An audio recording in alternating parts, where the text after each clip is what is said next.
जय श्री कृष्णा। राधे राधे दोस्तों, स्वागत है आपका अपने प्यारे से चैनल सनातन ज्ञान रहस्य में, जहां हम आपको बहुत अच्छी अच्छी बातें एवं आपके जीवन को सुंदर बनाने के लिए बहुत ही सरल उपाय बताते हैं। तो ये वीडियो को पूरी देखना और हमारी वीडियो के लिए कोई सुझाव हो तो कमेंट बॉक्स में जरूर लिखना। तो चलिए शुरू करते हैं आज की वीडियो। दोस्तों, जितना इंतजार हम दीपावली के पर्व का करते हैं, उतना ही उत्साह लोगों में छठ पूजा को लेकर भी होता है। दीपावली के बाद छठी मैया के स्वागत की तैयारी जोर शोर से शुरू हो जाती है। छठ पूजा का महत्व आपको लोगों की आस्था से पता चल जाता है। छठ पूजा केवल भारत में ही नहीं बल्कि विदेशों में भी हमारे भारतीय मनाते हैं। हर साल कार्तिक मास के शुक्ल पक्ष की चतुर्थी तिथि को छठ पर्व मनाया जाता है। छठ पूजा का संबंध भगवान सूर्य देव और उनकी बहन माता छठी से होता है। माता छठी की उषा नाम से भी जाना जाता है। इस दिन सूर्य भगवान और छठी मैया की पूजा और उपासना की जाती है। इस व्रत में सूर्य देव की पूजा का बहुत अधिक महत्व होता है। माना जाता है कि सूर्य देव की बहन माता छठी बहुत ही दुलारी और चंचल है, इसीलिए वे जल्दी ही रुष्ट हो जाती है। इसीलिए छठ पर्व को बड़ी सावधानी से मनाना चाहिए।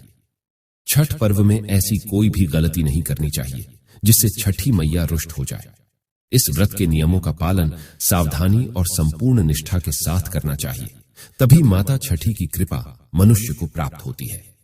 छठ पर्व का व्रत संतान प्राप्ति और संतान के उज्जवल भविष्य के लिए बहुत लाभदायी माना जाता है। जो महिलाएं और पुरुष इस व्रत को पूरी श्रद्धा और भक्ति भाव से करते हैं, माता छठी उनकी मुराद अवश्य ही पूर्ण करती है। व्रत का पालन करते वक्त कुछ बातों का विशेष ध्यान रखना चाहिए। तो चलिए दोस्तों, जान लेते हैं छठ पर्व के व्रत से जुड़े महत्वपूर्ण नियम और इस पर्व में कौन सी गलतियां नहीं करनी चाहिए। दोस्तों, अगर आप चैनल पर नए हैं तो इसे सब्सक्राइब जरूर करें। साथ ही वीडियो को लाइक करके कमेंट में जय छठी मैया जरूर लिखें। दोस्तों, छठ का पर्व कार्तिक मास के शुक्ल पक्ष की चतुर्थी तिथि पर नहाए खाए से शुरू होता है। पंचमी को खरना, षष्ठी को डूबते सूर्य को अर्घ्य देना और सप्तमी को उगते सूर्य को जल अर्पित करके व्रत संपन्न किया जाता है। 4 दिन चलने वाले इस पर्व में सूर्य और छठी मैया की पूजा की जाती है। इस दिन रखा जाने वाला व्रत बेहद कठिन माना जाता है, क्योंकि इस व्रत को 36 घंटों तक कठिन नियमों का पालन करते हुए रखा जाता है। इस वर्ष छठ पर्व की पूजा 17 नवंबर से हो रही है, जिसका समापन 20 नवंबर को होगा।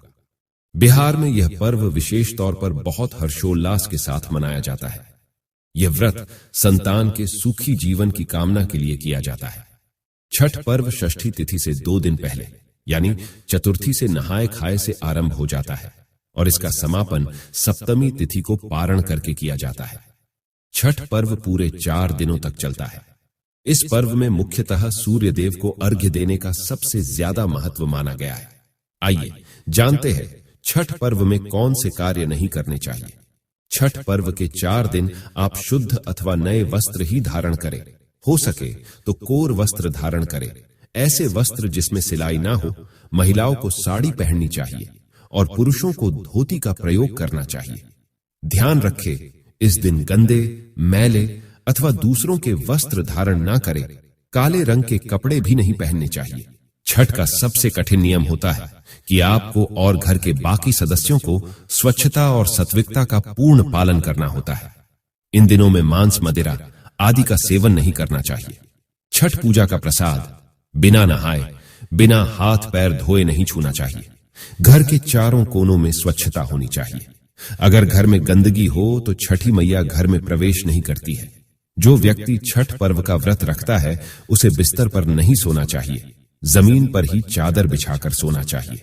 जिस स्थान पर व्रती सोता है उस स्थान पर अन्य व्यक्ति को नहीं सोना चाहिए। खासकर जमीन पर सोना ही अत्यंत शुभदायी माना जाता है। छठ पर्व के दौरान लहसुन, प्याज, मांसाहार, धूम्रपान, गुटखा, तंबाकू आदि चीजों का सेवन भूल से भी नहीं करना चाहिए।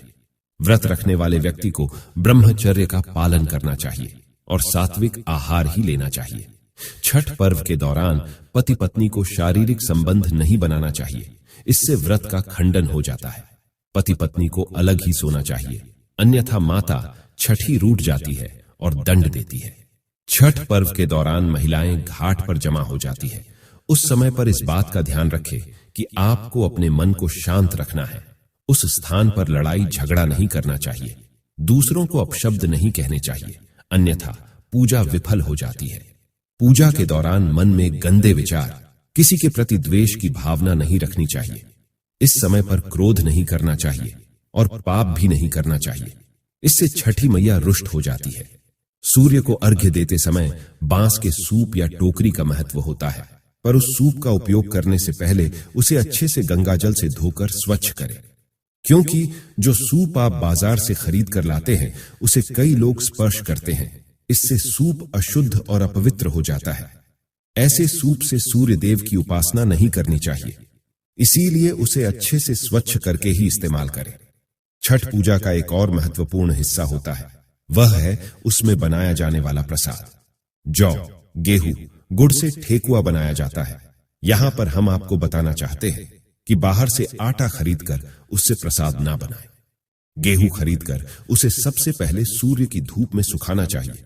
ध्यान दें कि पशु पक्षी चोंच न मारे और किसी व्यक्ति का पैर भी ना लगे। उस गेहूं को अच्छे से साफ करके ही प्रसाद बनाएं। उस प्रसाद को चख कर जूठा भी नहीं करना चाहिए। दोस्तों, अंतिम बात, कई लोग व्रत के समाप्त होने के बाद दान करना भूल जाते हैं। इससे उनका संपूर्ण व्रत विफल हो जाता है। व्रत के पश्चात दान करना बहुत आवश्यक होता है। छठ पर्व का व्रत दान करने के बाद ही पूर्ण हो जाता है, इसीलिए व्रत के बाद दान धर्म जरूर करें। तो दोस्तों, इस प्रकार से छठ पर्व का व्रत रखना चाहिए और व्रत से जुड़े नियमों का पालन करना चाहिए। उम्मीद है आपको यह जानकारी अच्छी लगी होगी। हम कामना करते हैं कि आपका व्रत सफल हो और खंडित ना हो। छठी मैया की कृपा आप सभी को प्राप्त हो। उम्मीद है आपको यह जानकारी अच्छी लगी होगी। वीडियो को लाइक जरूर करें और कमेंट में जय छठी मैया और जय सूर्य देव जरूर लिखें। साथ ही चैनल को सब्सक्राइब करें। आप सभी का धन्यवाद।